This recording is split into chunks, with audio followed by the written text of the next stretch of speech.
ರಾಜ್ಯ ಕಾಂಗ್ರೆಸ್ನಲ್ಲಿ ಯಾವುದೇ ರೀತಿಯ ಗೊಂದಲ ಇಲ್ಲ. ಹೈಕಮಾಂಡ್ ತೀರ್ಮಾನಕ್ಕೆ ನಾವೆಲ್ಲರೂ ಕೂಡ ಬದ್ಧರಾಗಿದ್ದೇವೆ ಅಂತ ಆರೋಗ್ಯ ಸಚಿವ ದಿನೇಶ್ ಗುಂಡೂರಾವ್ ಹೇಳಿದ್ದಾರೆ. ಹೌದು, ಈಗಾಗಲೇ ಕುರ್ಚಿ ಕದನಕ್ಕೆ ಸಂಬಂಧಪಟ್ಟಂತೆ ಒಂದಷ್ಟು ಬೆಳವಣಿಗೆಗಳು ನಡೀತಾ ಇದೆ. ಇದೆಲ್ಲದರ ನಡುವೆ ರಾಜ್ಯ ಕಾಂಗ್ರೆಸ್ ನಾಯಕರಲ್ಲಿ ಏನಾದರೂ ಗೊಂದಲ ಇದೆಯಾ ಇದರ ಬಗ್ಗೆ ಅನ್ನುವಂಥದ್ದು ಸಹಜ ಪ್ರಶ್ನೆ.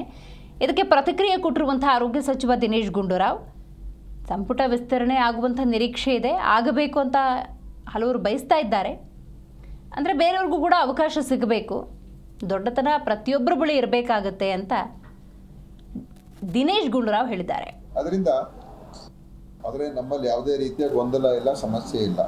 ನಾವು ಎಲ್ಲರೂ ಕೂಡ ಒಂದಾಗಿ ಕೆಲಸ ಮಾಡ್ತಾ ಇದ್ದೀವಿ. ಸರ್ಕಾರದ ಕೆಲಸಕ್ಕೆ ಇದಕ್ಕೂ ಏನೂ ಸಂಬಂಧ ಇಲ್ಲ. ಇದೆಲ್ಲ ಈಗಾಗಲೇ ಎಲ್ಲರೂ ಹೇಳಿದಾಗೆ ನಮ್ಮ ಹೈಕಮಾಂಡ್ ತೀರ್ಮಾನಕ್ಕೆ ಎಲ್ಲರೂ ಒಪ್ಪಿಗೆ ಇದೆ.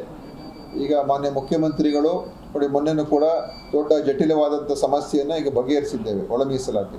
ನಾನು ಮುಖ್ಯಮಂತ್ರಿಗಳಿಗೆ ನಮ್ಮ ಅಭಿನಂದನೆ, ಅವ್ರ ಜೊತೆಯಲ್ಲಿ ಎಲ್ಲ ಸಹಕಾರ ಕೊಟ್ಟಿರ್ತಕ್ಕಂಥವ್ರು. ಯಾಕಂದರೆ ಐತಿಹಾಸಿಕ ತೀರ್ಮಾನ ಇದು. ಒಂದು ಭಾಳ ದಶಕಗಳಿಂದ ಇದ್ದಂಥ ಸಮಸ್ಯೆ ಬಗೆಹರಿಸಿದ್ದೇವೆ. ಈಗ ಅನ್ಯೋನ್ಯವಾಗಿ ಎಲ್ಲ ದಲಿತ ಸಮುದಾಯಗಳು ಒಂದಾಗಿ ಹೋಗುವಂಥದ್ದಕ್ಕೆ ಒಂದು ವೇದಿಕೆ ಸಜ್ಜಾಗಿದೆ. ಅದರಿಂದ ಈ ವಿಷಯ ಏನಿದೆ, ಇದು ಹೈಕಮಾಂಡ್ ತೀರ್ಮಾನಕ್ಕೆ ನಾವೆಲ್ಲರೂ ಬದ್ಧರಾಗಿದ್ದೇವೆ. MLAಗಳಿರ್ಬೋದು, ಅಥವಾ ಮಂತ್ರಿಗಳಿರ್ಬೋದು, ಅಥವಾ ಉಪಮುಖ್ಯಮಂತ್ರಿ ಇರ್ಬೋದು, ಅಥವಾ ಮುಖ್ಯಮಂತ್ರಿ ಇರ್ಬೋದು. ಅದರಿಂದ ಸಮಸ್ಯೆನೇ ಇಲ್ಲ ಅಲ್ಲ, ಏನು ಸಮಸ್ಯೆ ಇದೆ? ಆದರೆ ನಮ್ಮಲ್ಲಿ ಯಾವುದೇ ರೀತಿಯ ಗೊಂದಲ ಇಲ್ಲ, ಸಮಸ್ಯೆ ಇಲ್ಲ. ನಾವು ಎಲ್ಲರೂ ಕೂಡ ಒಂದಾಗಿ ಕೆಲಸ ಮಾಡ್ತಾ ಇದ್ದೀವಿ.